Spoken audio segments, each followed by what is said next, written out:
It's time for player interview number 2 of the offseason here on Locked On Pacers. Today, we will be joined by former Pacers guard Keifer Sykes, who was with the team last season and saw their rebuild up close, saw the team acquire Tyrese Haliburton and played for at Carlisle. We get into a ton of things, his background, his journey, his time with the team, and much more. It's all coming on today's Locked On Pacers podcast. You are Locked On Pacers, your daily Indiana Pacers podcast, part of the Locked On Podcast Network. Your team every day.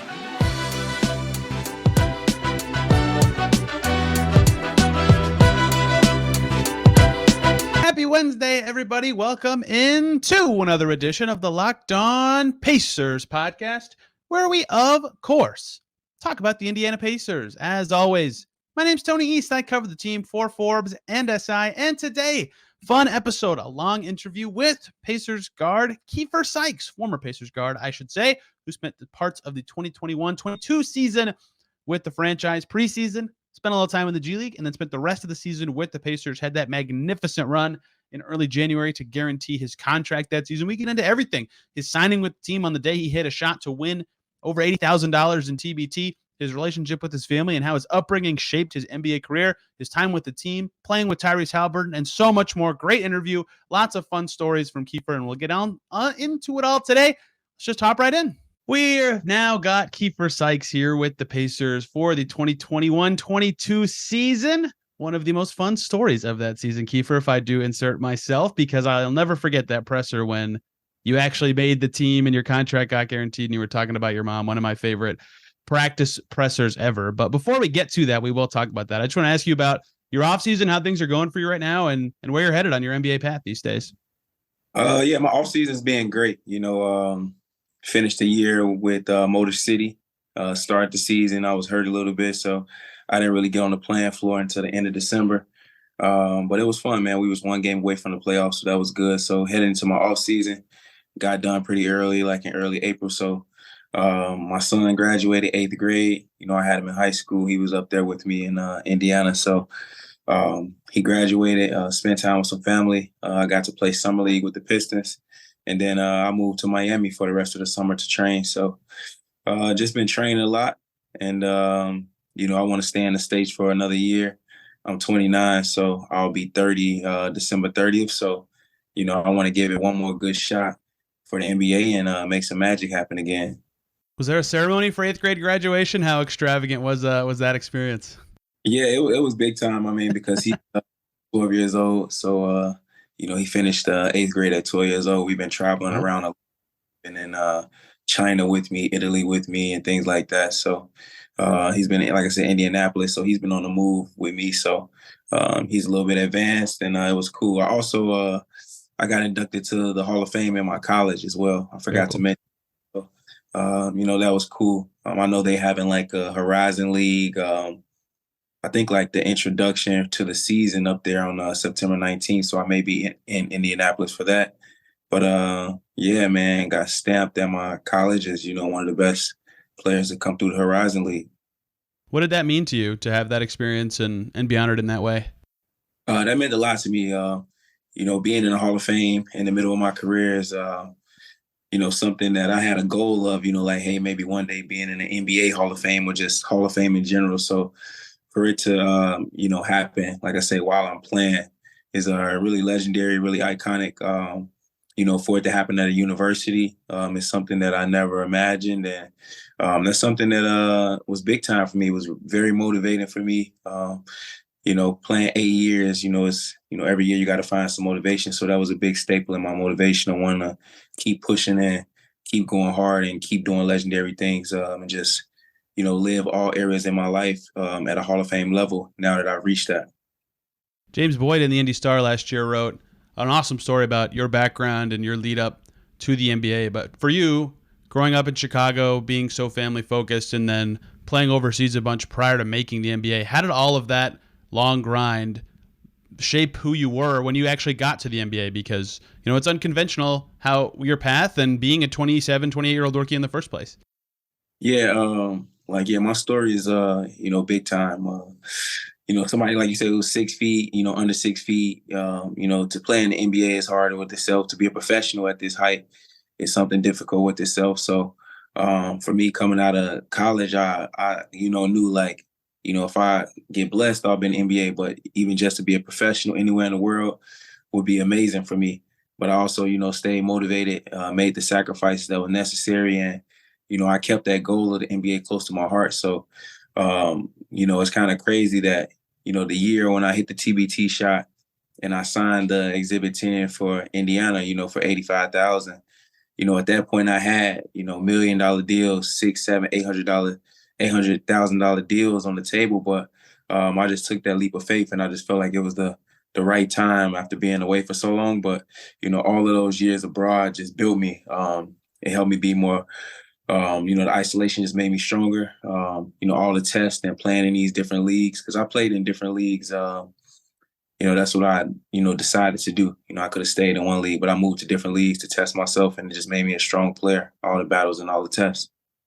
I actually want to go back to a day you just mentioned where you hit that game winner in TBT. I think the same day you agreed to the Exhibit 10. Is that correct? Yeah, I actually signed it a couple days before, but they did a good job of announcing it at that time. But it's crazy because I tell people that, that's just how much faith I had because, I didn't even have that money secured either yet. If we lost, I would have just been taking the Exhibit in. But we ended up winning. They ended up announcing I was playing for the Pacers, and I just, thank the Pacers organization because, as it came down to, me picking what team I wanted to go to training camp with, they were open to me finishing the TBT, and they were all for me succeeding in that. So, everything worked out really well. How did you celebrate that day? I mean, hitting the shot and coming out, like, were you getting calls like crazy? Yeah, it was crazy. It was my son's birthday first. Oh, So, I jumped up on the table and I really, just was looking at him with my arms up. That was cool. That was really a cool moment for us.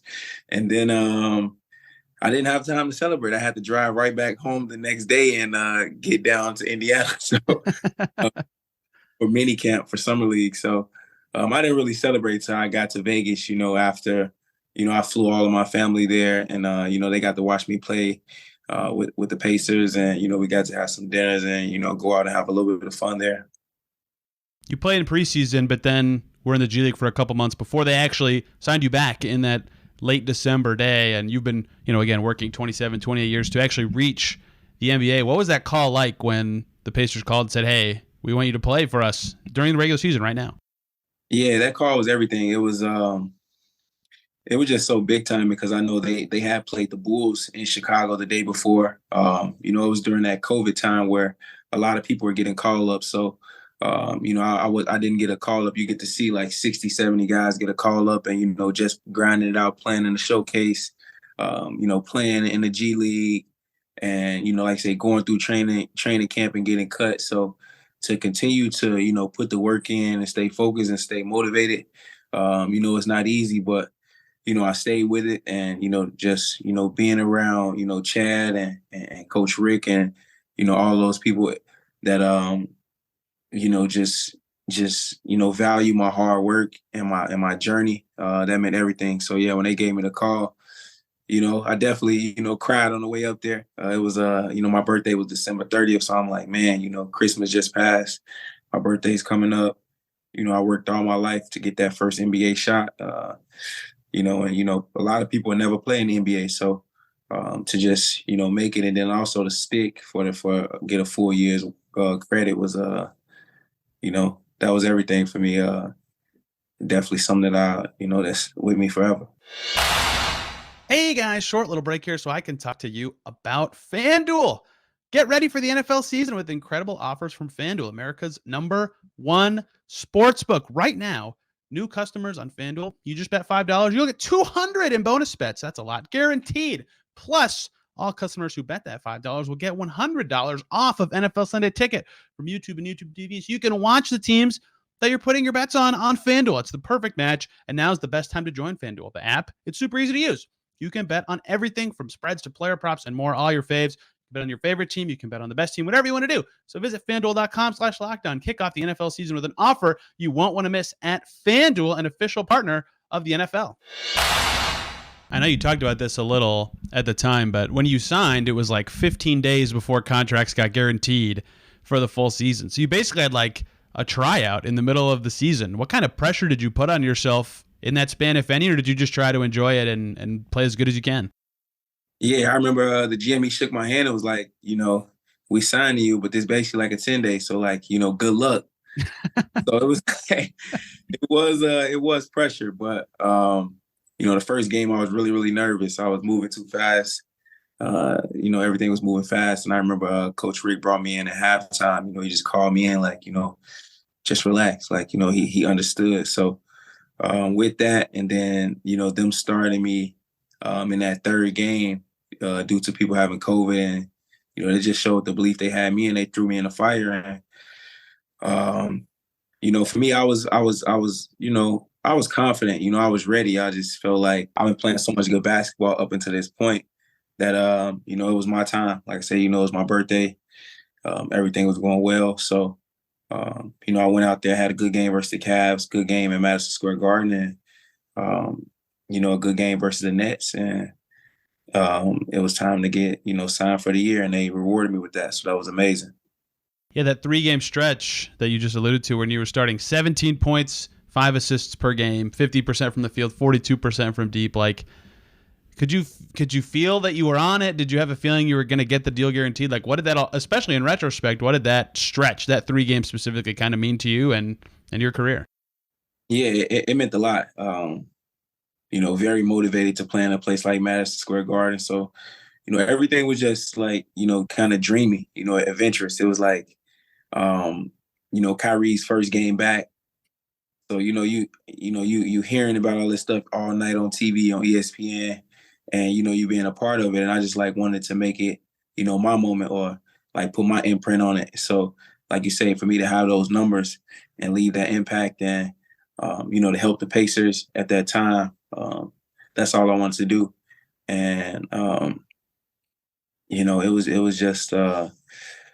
it was just something that was so fulfilling, just fulfilling, feeling for me more than anything. You told us on the 7th at practice, you said, "I'm the newest Pacer." You had this big smile on your face. I'll never forget it. What was that day like? Who told you officially that you were going to make it through the cut line and be with the team for the rest of the season?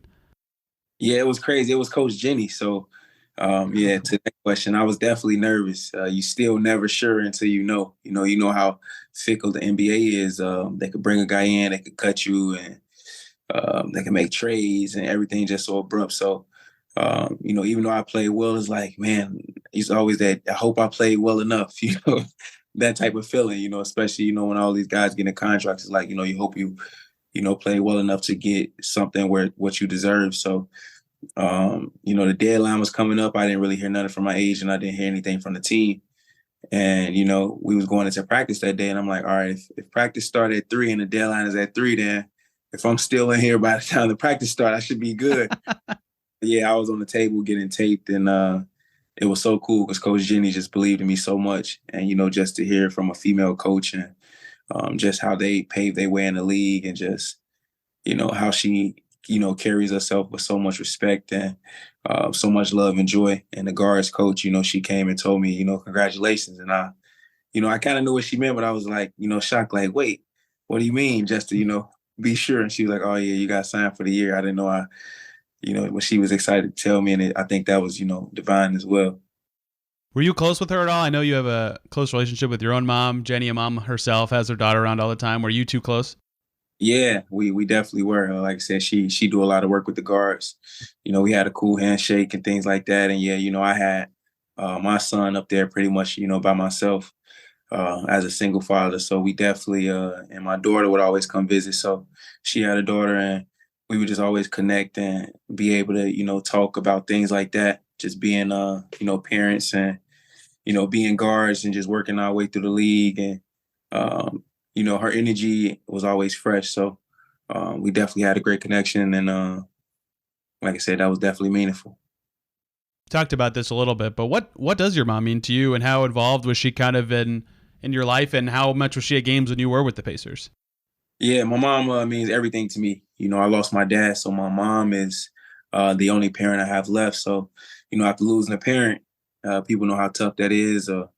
If your parents are sick or things like that. So you want to hold on to your parents as much as possible. So, my mom was the one who was there for me as a teenage parent. taking care of my son, taking care of my daughter. My mom took in foster kids and, growing up in a tough city like Chicago, she just was a great, part of my support system. And, she just always encourages me and give me that faith and just, tell me how to, speak in a figurative language of just like the law of attraction of just believing in myself and just never giving up. And she's someone who, like I said, when I wanted to take risks and make sacrifices of, leaving my kids or trying to bring them or taking less money or, just navigating this professional path, I still needed her so much. So you felt that come out on the interview, you felt that and, it was true. So she's just a big part of my heart and just my foundation of me being a student first, getting my degree, being an athlete and becoming a professional. How many of your games was she at? How many could you get to? Yeah, she would come to a lot. So, we were right in Chicago, so as many home games as she could. So probably about a good 10, 15, I would say. What was your relationship with Rick Carlisle like at all? I mean, and especially if I'm curious about this, like having a background playing outside the NBA before, how does that shape your relationships with coaches and players in the NBA itself? I feel like it helps me a lot because I have a lot of perspectives. I've played in leagues where I had a lot of responsibility. And I've just seen something that some players haven't seen. Like I'm able to play abroad and in the NBA. Some players have just played in the NBA. So, it was really cool. I think the dynamics of that was good because Rick Carlisle was just such a, decorated coach. Was a player, played at the highest levels, played with the Celtics, seeing all the leagues and their transitions and the best players from the past and the present. So he was somebody I was able to just learn a lot from just because he's just a genius and a, beautiful basketball mind. And as a point guard, you just want to follow that on the court, as you can see how Tyrese is doing, having that coach that could, drive the point guard and you could learn so much from. I learned so much in just a short amount of time. So I'm always grateful for him, giving me an opportunity and believing in me and being able to give me a lot more knowledge on the game and become a better player and point guard. You unintentionally made the segue easy for me, but you were on the team when the trade deadline came in February that year and the Pacers acquired Tyrese Haliburton. How quickly could you tell, especially playing the same position as him, probably going against him in practice quite a bit, like could you tell he was going to be this good right away? What did you think of him when he got to the team? Yeah, 100%. I knew he would be all-star caliber. They traded, all-star Sabonis for him. And, just the making of the team with the new coaching regime, them starting off to be the new Pacers and, pushing forward to make a playoff push. He was the perfect player. And, I learned so much from him just because he just played so free, as you could see, with taking deep shots, getting everybody else involved with his passing ability and playmaking ability and his ability to impact the ball games and his impact on winning. I was able to just learn so much because he's just so free flowing out there. And the Pacers, really gave him the keys. Obviously, you just see they gave him, a big bag. So they invested a lot into him and, moved all-stars and veteran players for him. So I saw, quickly that he was going to be a great talent. When you were wanting to be in the NBA for so long, what kind of kept you pushed towards that goal? Was it just wanting to make the league? Was it financially motivated? Was it family motivated? What was the big thing that pushed you towards that dream for so long? What pushed me towards my dream was, to want to make the NBA. I wouldn't say it's financially motivated. I would just, hope I can make as much money as I can while playing. And that's in the NBA. So that was a motivating factor, but more of just wanting to be one of the best players in the world, playing the best competition in the world, continuing to test myself as a player. So even my journey abroad, I moved up the ranks pretty fast, was able to get to EuroLeague, was able to get to China, and then was able to play in the Australian League. And like I said, I bounced around different leagues because, after I would go to one league, I would go to the next league and see if I could conquer that, and then go to the next league and see if I could conquer that rather than just staying in the familiar and what's, easy. I wanted to continue to do the uncomfortable and, make the sacrifices necessary to, just have that peace of mind that I pushed myself to be the best player that I could be. So I was always motivated that, the NBA is the best league in the world. And as I continue to move up in these leagues, if I could do that, then I could move up and, get the NBA a shot. Last one for me. What do you kind of want your next steps in basketball to be, and what do you hope your legacy is when you're done playing?